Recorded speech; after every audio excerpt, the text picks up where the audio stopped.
مذہبی آئین اور سیکولر آئین ان دونوں میں فرق کیا ہے؟ ٹرم ہی غلط ہے مذہبی آئین. وہ مذہبی اگر آئین ہے تو کون سے مذہب کا آئین ہے؟ اگر اسلام کی بات کرتے ہیں تو اس کا قرآن و سنت ہی اس کا آئین ہے جو ہونا چاہیے. تو مذہبی آئین ایک بالکل ڈفرینٹ چیز ہے. اگر وہ عیسائی کر رہے ہیں تو وہ اپنی مذہبی کتاب کے مطابق اسے فالو کر رہے ہوں گے. مسلمان کر رہے ہیں تو اپنے مذہبی کتاب اسے آئین کا درجہ دے رہے ہوں گے. قرآن آئین کا درجہ ہوگی, سنت آئین کا درجہ ہوگی. یہودی کر رہے ہوں گے تو اپنی کتاب کو آئین کا درجہ لے کے چل رہے ہوں گے. جبکہ سیکولر آئین کی اگر بات کرتے ہیں تو سیکولر آئین کا مطلب ہے ایسا آئین جس کا دین سے کوئی تعلق نہ ہو, جس کا کسی بھی مذہب سے کوئی تعلق نہ ہو. وہ مذہب کی بنیاد پر نہیں بلکہ کچھ خاص قوانین جو لوگوں نے مل کر بنائے ہیں ان کی بنیاد پر لوگوں کو جوڑے, انہی کی بنیاد پر فیصلے کرے. وہاں کے جو علماء کرام ہیں, جو مفتی کرام ہیں, کیا وہ سیکولر آئین کو نافذ ہونے دیں گے؟ دیکھیں ابھی ریسنٹلی ڈاکٹر عنایت اللہ عباسی نے کانفرنس کی ہے. انہوں نے بڑے کھلے الفاظ میں کہا ہے کہ ہم خون کے آخری قطرے تک لڑیں گے. ایسا ممکن نہیں ہے کہ بنگلہ دیش کو ایک سیکولر اسٹیٹ بنا دیا جائے. ہم اس کے لیے ہر ممکن مزاحمت کریں گے. یہ انہوں نے کلیئر کٹ کہہ دیا ہے. بنگلہ دیش چونکہ پاکستان کا حصہ رہا, پہلے مشرقی پاکستان ہمارا بھائی ہے, ناراض بھی ہو گیا تو بھائی ہے نا, ناراض ہو جائے, وہ کہہ بھی دے کہ ہم اس کے بھائی نہیں ہیں. ہم تو یہ کہتے ہیں کہ بنگالی ہمارے بھائی ہیں. السلام علیکم ناظرین, میں ہوں ڈاکٹر ماجد خان اور آپ دیکھ رہے ہیں پروگرام ڈیئر ٹو ٹاک. ناظرین, آج کا ہمارا موضوع ہے بنگلہ دیش کا دستور کو سیکولر بنانے کی بھارتی سازش. ناظرین, جیسا کہ آپ لوگ جانتے ہیں کہ ابھی ریسنٹلی بنگلہ دیش میں واقعہ ہوا ہے جس میں قرآن پاک کی بے حرمتی کی گئی ہے. اس کے بعد سے بنگلہ دیش کے اندر یہ کوششیں جاری ہیں کہ آئین ختم کر کے وہاں کا سیکولر آئین کو نافذ کر دیا جائے. آخر سیکولر آئین ہے کیا اور مذہبی آئین کیا ہوتا ہے, اس میں فرق کیا ہے اور کس طریقے سے اس آئین کو ختم کیا جا سکتا ہے, اس پہ بات کرتے ہیں. ہمارے ساتھ موجود ہیں ڈاکٹر عائف صدیقی صاحب.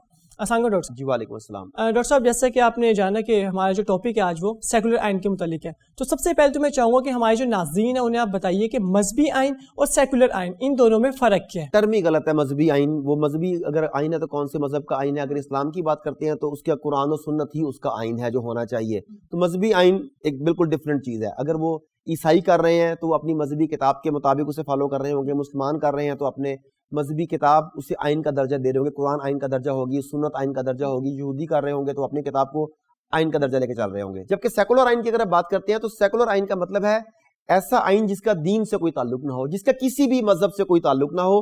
وہ مذہب کی بنیاد پر نہیں بلکہ کچھ خاص قوانین جو لوگوں نے مل کر بنائے ہیں ان کی بنیاد پر لوگوں کو جوڑے, انہی کی بنیاد پر فیصلے کرے. مثال کے طور پر افغانستان میں اب شرعی سزاؤں کی بات کرتے ہیں تو وہ کتاب اللہ کو اپنا آئین مانتے ہیں. وہ کہتے ہیں چوری کی سزا یہ ہوگی, قتل کی سزا یہ ہوگی, ریپ کی سزا یہ ہوگی, ڈاکہ چوری کی. وہ کتاب اللہ سے اس کے لیے ان کی سزائیں ڈھونڈتے ہیں. جبکہ سیکولر آئین اس ملک کے لوگ بیٹھ کے فیصلہ کرتے ہیں کہ اگر چوری ہوگی تو یہ کیا جائے گا, ڈکیتی ہوگی تو یہ کیا جائے گا, کوئی آدمی فلانا جرم کرے گا تو اس کے ساتھ یہ کیا جائے گا. اس میں ریاست کو مذہب سے بالکل علیحدہ کر دیا جاتا ہے. تو جو بنگلہ دیش میں اس وقت کمپین چل رہی ہے وہ یہی چل رہی ہے کہ اب بنگلہ دیش میں چونکہ مسلمان اکثریت میں ہے, وہاں پہ مسلمانوں کا زیادہ بات سنی جاتی ہے, قوانین ان کی شریعت کے کچھ مطابق بنانے کی جیسا بھی ہو سکے کوشش کی جاتی ہے. تو وہاں پہ اب یہ زور چل رہا ہے کہ بنگلہ دیش کو سیکولر آئین دیا جائے تاکہ ہندوؤں نے جو بھی جسارت کی ہے ایک مندر میں ایک مورتی کے قدموں میں قرآن مجید رکھنے کی, ایسی جسارت کرنے کے بعد وہ جرم نہیں رہے گا. سیکولر ملک ہے نا, وہ کہتے ہیں آزادی اظہار ہے, آزادی عمل ہے, میں نے یہ کیا, اس کا مذہب سے کیا تعلق, یہ وہ چاہ رہے ہیں کرنا. ارے ڈاکٹر صاحب, وہاں پہ مسلم کمیونٹی بہت بڑی تعداد میں بنگلہ دیش میں اکثریت ہے ان کی, تو آپ کیا سمجھتے ہیں کہ وہاں کے جو علماء کرام ہیں, جو مفتی کرام ہیں, کیا وہ سیکولر آئین کو نافذ ہونے دیں گے؟ دیکھیں ابھی ریسنٹلی ڈاکٹر عنایت اللہ عباسی نے کانفرنس کی ہے. انہوں نے بڑے کھلے الفاظ میں کہا ہے کہ ہم خون کے آخری قطرے تک لڑیں گے. ایسا ممکن نہیں ہے کہ بنگلہ دیش کو ایک سیکولر اسٹیٹ بنا دیا جائے. ہم اس کے لیے ہر ممکن مزاحمت کریں گے. یہ انہوں نے کلیئر کٹ کہہ دیا ہے. جبکہ دوسرے لوگ کہہ رہے ہیں کہ جی شیخ مجیب الرحمان نے سیکولر آئین بنایا تھا 1972 میں, ہم اس آئین کو دوبارہ لانا چاہتے ہیں. جبکہ وہاں کے لوگوں کی اکثریت جو ابھی بھی اسلام پسند ہے وہ کہتی ہے جس طرح ہم پاکستان کے بارے میں کہتے ہیں کہ پاکستان اسلام کا قلعہ ہے, تو اسی قلعے کا ایک پارٹ وہ پاکستان کا حصہ تھا نا, ہمارا دوسرا بازو تھا وہ. تو بنگلہ دیش بھی اسلام کے اسی قلعے کا حصہ ہے جس قلعے کا مین پارٹ اس وقت ہم اپنے آپ کو کہتے ہیں. تو ان کی عوام نے شدید رد عمل کا مظاہرہ کیا ہے. اس وقت پورے بنگلہ دیش میں جو فسادات پھوٹے ہوئے ہیں, اور خاص میجر شہروں میں تو مندروں کو آگ لگائی گئی ہے, کئی لوگ جان سے جا چکے ہیں. اس کی وجہ یہی ہے کہ لوگوں نے بتایا کہ وہ مذہب کے لیے آج بھی اپنی جان دے سکتے ہیں, وہ مذہب کی بے حرمتی برداشت نہیں کر سکتے. وہ اپنی مقدس کتاب, مقدس ہستیوں کے بارے میں کوئی بھی ایسا لفظ بولا جائے گا تو اس کے ساتھ اسے برا سلوک کیا جائے گا, کیفر کردار تک پہنچایا جائے گا. میں آپ کو یاد کراتا چلوں کہ چند سال پہلے, چند دہائیاں پہلے تسلیمہ نسرین کا معاملہ ہوا. وہ بنگلہ دیش سے تھی نا, اس نے بھی کوشش کی, اس نے سوچا کہ شاید یہاں کے لوگ جو ہیں اس قابل ہو گئے ہیں کہ مقدس ہستیوں کی توہین بھی برداشت کر سکیں, مقدس کتابوں کی توہین بھی برداشت کر سکیں. تسلیمہ نسرین نے حرکت کی, اس کا نتیجہ کیا نکلا؟ اسے ملک چھوڑ کے وہاں سے بھاگنا پڑا. وہ ہو گئی سلمان رشدی, ہو گیا ملالہ یوسفزئی, ہو گئی. یہ سارے کے صرف ایک پلیٹ فارم پر ایک چھتری کے نیچے کھڑے ہیں اور نیکسٹ پلاننگ کر رہے ہیں, مگر ان کے اپنے اپنے ملکوں میں, خاص سلمان رشدی ہو, خاص تسلیمہ نسرین ہو, ملالہ یوسفزئی ہو, انہیں اپنے ملکوں میں کوئی بھی ویلکم نہیں کہتا. ایسا ہی بالکل. اچھا ڈاکٹر صاحب, جیسا کہ ابھی ریسنٹلی جو ہے نعوذ باللہ قرآن پاک کی بے حرمتی کی گئی ہے, مگر کیا ہمارا مذہب یا کسی بھی مذہب کا لے لیں تو کیا کوئی بھی مذہب یہ اجازت دیتا ہے کہ اگر آپ کے کسی مقدس کتاب کی یا آپ کی عبادت گاہ کی بے حرمتی کی جائے تو آپ بھی ریٹرن میں وہی کام کریں؟ نہیں, یقینی طور پہ ایسا نہیں ہے, مگر آپ عوام کو یہ باتیں نہیں سمجھا سکتے. یہ ٹیکنیکل باتیں ہیں جو ان افراد کو سمجھ آ سکتی ہیں جو اس لیول پر ہوں, مطلب جو قانون دان ہیں وہ سمجھتے ہوں گے کیا معاملہ ہے, جو مذہب کو جانتے ہیں, جو علماء حضرات ہیں وہ جانتے ہوں گے. لیکن سم ٹائمز یہ ہوتا ہے کہ دشمن کو اس کی زبان میں جواب دینا ضروری ہو جاتا ہے. مثال کے طور پہ غازی علم دین شہید کی ہم بات کر لیتے ہیں.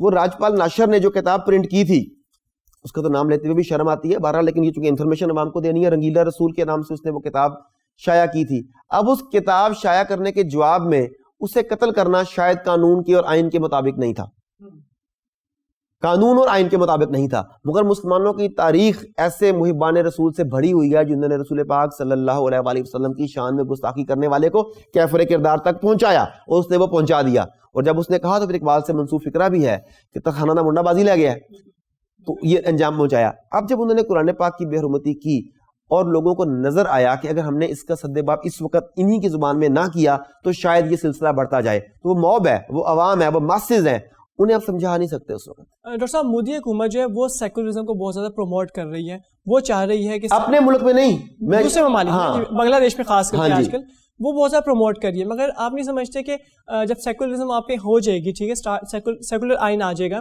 تو اس کے بعد جو ہندو ہیں, ٹھیک ہے, وہ تو چلیں اگر بے حرمتی کرتے ہیں تو وہ کہیں گے بچے کی آزادی رائے ہے, تو کیا مسلم کمیونٹی یا باقی جو مائنورٹیز ہیں یا میجورٹیز ہیں وہ اگر کسی اور مذہب کی بے حرمتی کریں گے تو تب بھی تو وہ کہیں گے کہ آزادی خیال ہے؟ سیکولرزم میں یہ بھی کوئی اجازت نہیں ہوتی کہ آپ دوسرے مذہب کی اس طریقے سے بے حرمتی کریں, آزادی نہیں ہوتی, مگر وہ اس کا فائدہ لے لیتے ہیں. جو طاقتور لوگ ہوتے ہیں وہ اس کا فائدہ لے لیتے ہیں. مودی کی آپ نے بات کی, اب دیکھیں بھارت اپنے آئین کے لحاظ سے ایک سیکولر ملک ہے, اور اس وقت مودی گورنمنٹ, جسے میں موزی گورنمنٹ کہتا ہوں, یہ اپنی مکمل کوشش کر رہے ہیں کہ کسی طرح سے بھارت کے سیکولر آئین کو ہندو آئین میں بدلا جائے, یعنی وہ متعصب ہندو آئین وہاں نافذ کرنا چاہتے ہیں, اپنے ملک میں یہ چاہتے ہیں, اور جبکہ بنگلہ دیش میں وہ چاہتے ہیں کہ وہاں پہ سیکولر آئین نافذ ہو جائے تاکہ وہاں کے ہندو جو ہیں وہ برابری کی سطح پر آ جائیں. تو یہ بھی مودی گورنمنٹ کا ایک دوغلا پن ہے نا, کہ اپنے ملک کے سیکولر آئین کا وہ احترام نہیں کرتا. اس کے ملک کا سیکولر آئین مسلمانوں کو, شودروں کو, دلتوں کو, عیسائیوں کو, بدھسٹ کو, سکھوں کو برابر کے حقوق دیتا ہے کیونکہ وہ سیکولر ملک ہے. اب اپنے ملک میں اپنے آئین کو فالو نہیں کرتے, اپنے ملک کے شہریوں کو آئینی حقوق نہیں دیتے, اور بنگلہ دیش میں جا کے مداخلت کر رہے ہو کہ یہاں پر سیکولر آئین ہونا چاہیے, اپنے ایجنٹوں کے ذریعے, اپنے وہ پیڈ ورکرز جو ہیں آپ کے وہاں پر, ان کے ذریعے آپ ان کے ملک میں انتشار پیدا کر رہے ہو. اس سے بڑی دورخی کیا ہوگی؟ اور مزے کی بات ہے کہ ان کی اپنی پپٹ جو ہے, ان کی اپنا جو مہرہ تھا حسینہ واجد, اس کے سامنے بھی ان کا چہرہ عیاں ہو گیا, اور وہ کھلے الفاظ میں کہہ چکی ہے کہ ہمارے ملک میں ایسی مداخلت نہ کرو کہ یہاں رہنے والے ہندو تمہاری وجہ سے پریشان ہو. یعنی اب وہاں رہنے والے ہندوؤں کو خطرہ محسوس ہونے لگ گیا ہے, تبھی تو حسینہ واجد کو یہ بیان دینا پڑا کہ تم جو وہاں کرو گے اس کا خمیازہ یہاں کے ہندو بھگتیں گے. دس از ویری مچ امپورٹنٹ. مگر ڈاکٹر صاحب, جو سیکولر آئین ہے اس کو بہت سے وزیر جو ہیں بنگلہ دیش کے وہ بھی پروموٹ کر رہے ہیں اور سپورٹ کر رہے ہیں, تو آپ سمجھتے ہیں ایک طرف تو وہ عوام ہے جو کہ اس کے اگینسٹ ہے, علماء کرام ہیں جو کہ اس کے اگینسٹ ہے, دوسری طرف جو وزراء کرام ہیں وہ اس کی سپورٹ میں ہیں, اور جو انڈیا ہے, انڈین گورنمنٹ, ان کا ہی بہت بڑا ہاتھ ہے, بہت زیادہ سپورٹ ہے. آپ کیا سمجھتے ہیں کون اس میں کامیاب ہوگا؟ دیکھیں, اس سے ہم پہلے پاکستان کے ایک واقعہ ڈسکس کر لیتے ہیں, آپ کو وہاں کی بات سمجھ آ جائے گی. پاکستان میں وقتاً فوقتاً اسرائیل کو تسلیم کرنے کے حوالے سے, اسرائیل کے ساتھ سفارتی اور تجارتی تعلقات بنانے کے حوالے سے کمپینیں چلتی ہیں. کبھی میڈیا اینکرز کو خریدا جاتا ہے, کبھی قلم فروش صحافیوں کی قیمت لگا دی جاتی ہے, پھر کبھی پارلیمنٹ میں عائشہ حدید جیسی خاتون اٹھ کے کہتی ہے کہ وہ بڑے عظیم لوگ تھے, ان سے دوستی کرنی چاہیے. کبھی ہمارے ٹی وی اینکرز ان کے پروگرام میں جا کے لائیو فوائد بتا رہے ہوتے ہیں اسرائیل سے تعلقات بنانے کے. کبھی ہمارے کوئی ریٹائرڈ جرنل امجد شیب یا شیب امجد اس کا نام ہے, وہ اسرائیل سے دوستی کی فضیلتیں گنوا رہا ہوتا ہے. کبھی مولانا شیرانی صاحب مذہبی طبقے سے اٹھتے ہیں اور وہ بتاتے ہیں کہ اسرائیل کے حقوق جو ہیں وہ زیادہ ہیں اور بیت المقدس پر انہی کا حق ہے, وہ اس طرح کی باتیں کرتے ہیں. یہ سارے اپنی کوششیں کر رہے ہیں, مگر کیا پاکستان ایسا کر گیا؟ یہ کئی اب سے نہیں ہو رہا, یہ کئی ڈیکڈ سے ہو رہا ہے. آپ صرف یہ نہیں کہہ سکتے اس حکومت میں ہوا ہے, یہ اس سے پچھلی حکومت میں بھی کوششیں ہوئی, اس سے پچھلی حکومت میں بھی ہوئی. بیک ڈور چینلز کے ذریعے ان سے رابطے رکھے جاتے رہے, انہیں تسلیم کرنے کے لیے رایہ ماہ مار کرنے کی کوشش کی جاتی رہی, مگر عوام کا رد عمل اتنا شدید تھا کہ یہ ایسی جرت نہیں کر سکے. یہی معاملہ اب آپ بنگلہ دیش میں دیکھ لیں. بنگلہ دیش میں ہندوؤں کی راہ ہموار کرنے کی کوشش کی جا رہی ہے, پارلیمنٹ کے ذریعے کوشش کی جا رہی ہے, اعلیٰ انتظامی عہدوں پر ہندوؤں کو ڈیپیوٹ کیا گیا, ان کی پوسٹنگ کی گئی, ان کے ذریعے لوگوں کو نوازا گیا, بھارت کی طرف سے ہر طرح کی سپورٹ آتی ہے, بنگلہ دیش کے لوگ وہاں پڑھنے کے لیے بھی جاتے ہیں. بے شمار معاملات ایسے ہیں کہ بنگلہ دیش بظاہر انڈیا کے احسانات کے بوجھ تلے دبا ہوا ہے اور وہ ذرا حق کے نمک ادا کرنے کی کوشش کر رہے ہیں, مگر وہاں کی پبلک کا وہ کیا کریں؟ پبلک تو آج بھی وہ ہے جو لا الہ الا اللہ پر یقین رکھتی ہے, پبلک تو وہی ہے جو محمد رسول اللہ کہتی ہے, جو خاتم النبیین سمجھتی ہے انہیں, ان کا وہ کیا کریں گے؟ تو جب موب اٹھتا ہے تو پھر وہ یہ نہیں دیکھتا کہ یہ کون وزیر ہے اور کون مشیر ہے اور کون ہندو ہے اور کون سکھ ہے اور کون مسلمان ہے, وہ یہ دیکھتے ہیں کہ جو آدمی ہمارے سامنے کھڑا ہے اس وقت یہ کس کا اعلی کار ہے, اور وہ اسے اس کی سزا دیتے ہیں. تو میرا یہ خیال ہے کہ بنگلہ دیش کے آئین کو سیکولر آئین بنانا ایک انتہائی خطرناک فیصلہ ثابت ہوگا, اور اگر ایسا فیصلہ کیا جاتا ہے تو بنگلہ دیش میں شدید قسم کے فسادات ہوں گے, انارکی ہوگی, بے شمار لوگ جان سے جائیں گے اور سب سے زیادہ ہندو جان سے جائیں گے. ڈاکٹر صاحب, یہ جو ظلم و ستم, جو تشدد اور جو فسادات شروع ہو چکے ہیں بنگلہ دیش میں, اس پہ بی جے پی کے رہنما جو رکن اسمبلی سبرا منیم سوامی, انہوں نے بھی دھمکی دی ہے بنگلہ دیش کو. انہوں نے کہا جی کہ اگر آپ لوگوں نے جو ہندوؤں پہ تشدد شروع کیا ہے وہ اگر آپ لوگوں نے بند نہ کیا تو ہم جو ہے نا انڈیا والے یا ہماری جو حکومت ہے وہ آپ پہ حملہ کرے گی اور اس کا جو ہے نا پرزور جو ہے نا آپ سے جواب لیں گے. تو آپ کیا سمجھتے ہیں کہ اس کو آپ کس نظر سے دیکھتے ہیں؟ کیا ان میں اتنی ہمت ہے کہ وہ حملہ کریں گے؟ دیکھیں, ہندو بنیا جو ہے یہ دھمکی لگانے میں, کمزور کے اوپر روپ ڈالنے میں, کمزور کو پیروں تلے کچلنے میں ماہر ہے. اگر تو بنگالیوں نے اس سخت بیان کا جواب اس سے سخت زبان میں نہ دیا تو پھر وہ اس کی جرت کریں گے. اگر انہوں نے چھاتی تان لی, انہوں نے اس کا جواب اس سے سخت الفاظ میں دیا تو پھر ایسا نہیں ہوگا. دیکھیں, ہندوستان اپنے ملک کو سنبھالنے میں ناکام رہا, اپنے آئین کی حفاظت میں ناکام رہا, کیونکہ وہ کہتے تھے ہمارا سیکولر آئین ہے, دنیا کو دنیا کی سب سے بڑی سیکولر جمہوریت کے طور پر ہندوستان کو پیش کرتے رہے. اس چیز کو وہ کنٹینیو نہیں کر سکے. ان کے ظلم و ستم بے شک دنیا آنکھیں بند کر کے بیٹھی ہوئی ہے, بے شک دنیا کا میڈیا کچھ کہہ نہیں رہا, مگر پتہ تو ساروں کو ہے نا کہ کیا ہو رہا ہے. کیا کشمیر میں انہوں نے تمام کی تمام انٹرنیٹ سروسز بند کر کے بنیادی حقوق معطل نہیں کر دیے؟ وہاں صحافیوں کا داخلہ بند کر کے بنیادی انسانی حقوق کے اوپر ضرب نہیں لگائی؟ کیا وہاں پر میڈیکل فیسلٹیز کو روک کے, تعلیم کی فیسلٹیز کو روک کے انہوں نے اپنی انسانیت سوزی کا, انسانیت دشمنی کا ثبوت دیا کہ نہیں دیا؟ یہ سب کچھ تو دیا, دنیا کو اس کا چہرہ پتہ ہے. تو وہ اپنے ہی آئین کی حفاظت تو کر نہیں پا رہے, دوسروں سے وہ کیا مانگتے ہیں؟ یہ پہلی بات. پھر وہ انہیں کہہ رہے ہیں کہ اگر وہاں موجود ہندوؤں پر تشدد ہوا تو پہلی بات ہے تشدد ہوگا کیوں؟ اگر وہاں کے ہندو اس طرح کی حرکتیں کریں گے کہ قرآن مجید جیسی مقدس کتاب, آفاقی کتاب, عالمگیر کتاب کو اٹھا کے ایک مورتی کے قدموں میں رکھیں گے تو وہ اس کے جواب میں پھولوں کی توقع کیسے رکھ سکتے ہیں؟ یہ بات سمجھنے کی ہے, یہ بنگلہ دیش کو بھی سمجھنا چاہیے کہ اگر اس موقع پر انہوں نے کمپرومائز کیا, اگر اس موقع پر لچک دکھائی انہوں نے, تو ایسے واقعات اور بڑھیں گے جس کے نتیجے میں جو بھی حکومت ہوگی, خواہ حسینہ واجد کی ہو یا کسی اور کی ہو, اس کے لیے مسائل پیدا ہوں گے. پہلی بات, وہاں موجود ہندو کمیونٹی کے لیے بھی مسائل پیدا ہوں گے.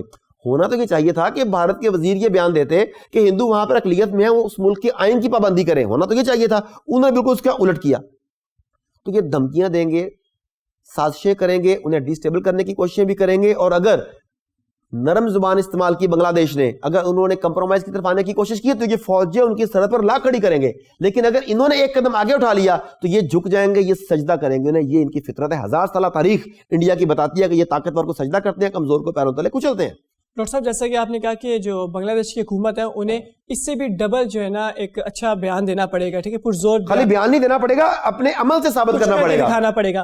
بٹ ان کیس اگر ایسا ہوتا ہے کہ بنگلہ دیش جو ہے وہ کوئی زوردار سے بیان نہیں دیتا, بہت نرم لہجہ رکھتا ہے یا لچک دکھاتا ہے, اور انڈیا اپنی فوجیں لا کھڑی کرتا ہے, آپ سمجھتے ہیں کہ جو باقی جو مسلم کنٹریز ہے جو ارد گرد ہیں, کیا وہ بنگلہ دیش کو سپورٹ کریں گی ایسے حالت میں؟ میرا نہیں خیال ہے. مسلمان مسلم اور ہندو کی ہے, اور قرآن پاک ہمارے ہاں بالکل ہم لوگ سپلٹ ہو چکے ہیں, ہم وہ اپنے اپنے دائرے میں قید ہو چکے ہیں. اور بنگلہ دیش کو اس وفاقی وزیر سوامی کی دھمکی دینے کی وجہ بھی یہ ہے کہ بنگلہ دیش کے پاس طاقتور فوج نہیں ہے.